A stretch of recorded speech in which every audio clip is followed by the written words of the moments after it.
this is how we play the game I made called Endrealm. Now, for this project, I guess theoretically, if it was a real game, you would have more cards, but I only made 7.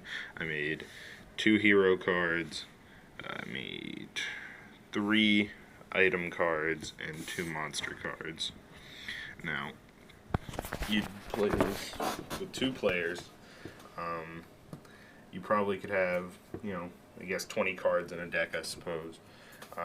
You'd have as many monsters as you want, but you can only have 5 heroes in your deck if you had that many. Items also doesn't matter, as long as it came out to 20 cards. Each player has 1,000 health points to start out with. And how you would play is, say, for example, I would play, and there's two sides. There's light, as it says here on the side, and chaos. Chaos being evil, light being bad. I haven't decided if you could mix and match on the one team or not, but for all intents and purposes, no. One team would be light, one team would be chaos.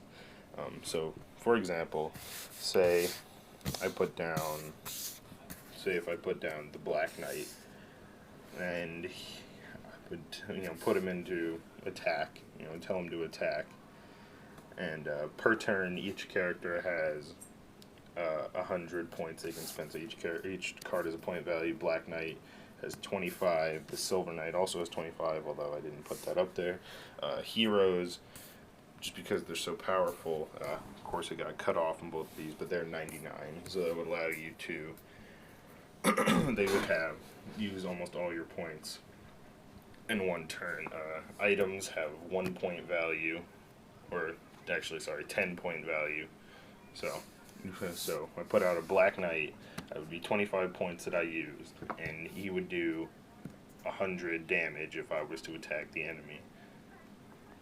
So, say if a monster has, I don't know, say for example another Silver Knight. If he was to play a Silver Knight, 100, 100, it would block it, because they have 100%, or have 100 block.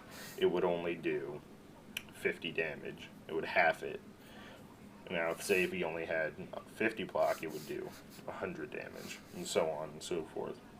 However, you can modify this by putting an item with that character. So, for example, the Black Knight can use the Black Knight Greatsword, which would increase his attack power to, I hadn't decided what value, but it would increase his attack power and would allow him to do more damage to ground enemies like knights, other things like that, giant monsters, whatever.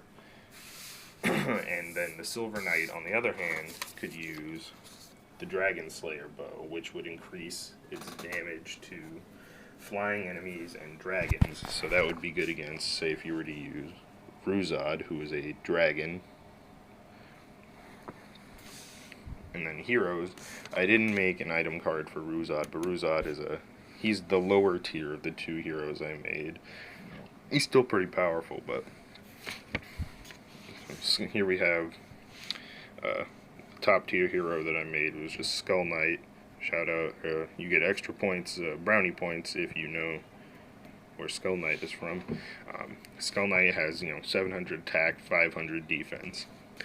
But if you wanted to have Skull Knight be even better, you could give him a Baylet, which would allow him to turn his Sword of Thorns into the Sword of Actuation, which would give him an extra 300 attack, which would make his attack be a maximum of 900 attack.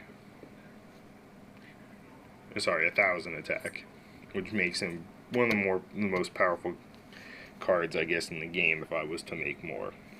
And the whole goal of the game was to reduce your enemy's health to 0.